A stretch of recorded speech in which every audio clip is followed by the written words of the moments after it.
So here's an excerpt from our current weekly special, Playing the Odds.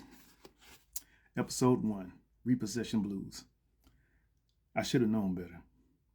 After 20 years on the grind, there's little I haven't seen, done, or run away from. But old habits are hard to break, and there's always the possibility that things might actually turn out right. So when the lights came on and illuminated the room full of killers, I was disappointed, but not surprised. Some skinny guy dressed in a tailor-made suit that was more expensive than he deserved sat behind the desk. Celia, the woman who led me into this trap, stood behind him, flashing that alluring smile and perfect body that convinced me to take a chance. Unfortunately for them, my guns were fully charged and my battle tech had already calculated the optimum fire pattern. I would sustain 20% maximum damage, and I could handle that. I felt bad about Celia though. She was kind of cute. But business is business. I cut down the slick suit first, a bolt to the forehead. The meat bag beside him got a round off that grazed my shoulder before I put him down with a bolt between the eyes. The others went down with various lethal puncture wounds while I took another round to the thigh and one to the ribs. The nanos were healing me before I lowered my bolters and my hand sleeve slid back into place. Celia was in shock. Suit boy's blood splattered on her nice blouse and tight skirt. I altered the battle tack kill zone and dropped her from the sweep because I'm a softie. I gave her my best smile. "That offer to your place still on?" I asked. My voice snapped her out of her daze. She looked around the room and let out a scream that almost shattered my eardrums. Celia shoved me out of the way and into the wall as she sprinted like a track droid out of the room. "I guess that's a no," I said. I limped out of the basement back into the rave. The music pounded my head as I made my way to the exit, the ravers blissfully unaware of what went down beneath their dancing feet. I didn't waste any thought about who my ambushers were or why they were after me. The list of meat bags that wanted my ass dead was too long, and I didn't care. Comes with the business. That's why I stay sharp and upgraded. The best tech will keep you above ground. First thing I learned. My contact with SciTech kept me pumped with the latest and even a few experimental additions. My EV was waiting when I stepped out on the curb. I hopped in and it merged into level 7 traffic. ATL was beautiful at night. The lights of synchronized EV and scooters flowing between the illuminated scrapers like blood through an organic. Man, I love that city. I was settling into my ride when my cell blinked.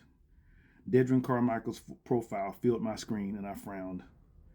I'm signed up with 3 corporations: SciTech, the cybernetic tech powerhouse, Robbins, Tyler, and Tate, interplanetary law firm, and Triad Enterprises, a little firm that did a little bit of everything, but nothing very well. Triad was Dedrin's company. I don't know how the man stayed in business, but he did.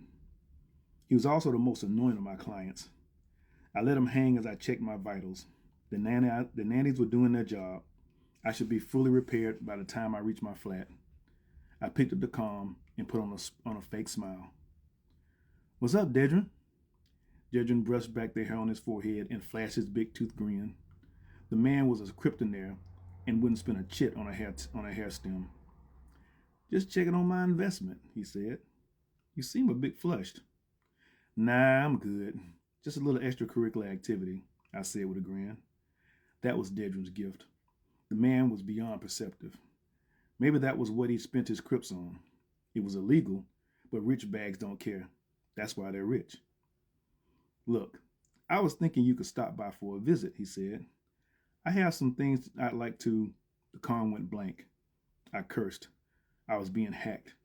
I was trying to recall if I let anyone alive from the shootout when the universal emblem of Milky Way Savings and Trust filled my screen.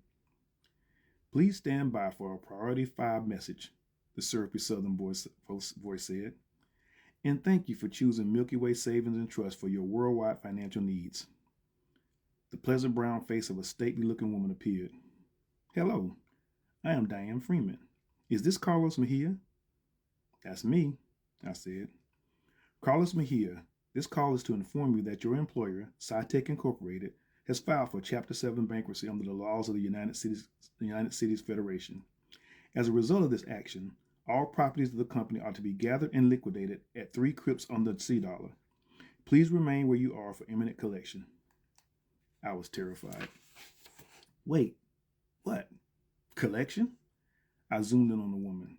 In case you haven't noticed, I'm not a fleeking doll. Diane looked away at her screen. According to your recent modification stats, your body consists of 52% of cyber enhancements. By the rules of the 2215 Global Cyborg Human Agreement, you are now considered a cyborg and are subject to all conditions pertaining to cyborg repossession. Look at me, I shouted. I ain't property. The woman looked away from her screen again. There is a solution, she said. Your cybernetic parts can be removed. You can use them and you can use your severance form retained by SciTech to regrow those parts released to the collectors. Of course, that was bullshit. I wouldn't survive the surgery. That ain't happening, I said. Diane gave me a disinterested smile. I'm sorry to hear that, Mr. Mejia. My screen went blank and my EV shut down. As I descended to the surface, I figured I had about 10 minutes before the collectors, or repo knights, showed up. Those mothers were straight AI, armored from dome to toe and built for carnage. As soon as the EV touched the pavement, I was out and running. There was no place I could escape the knights, but there was one place I could go and buy some time while I figured out what the hell to do. I had to dive into the dumpster. And that is an excerpt from Playing the Odds, my cyberpunk action adventure.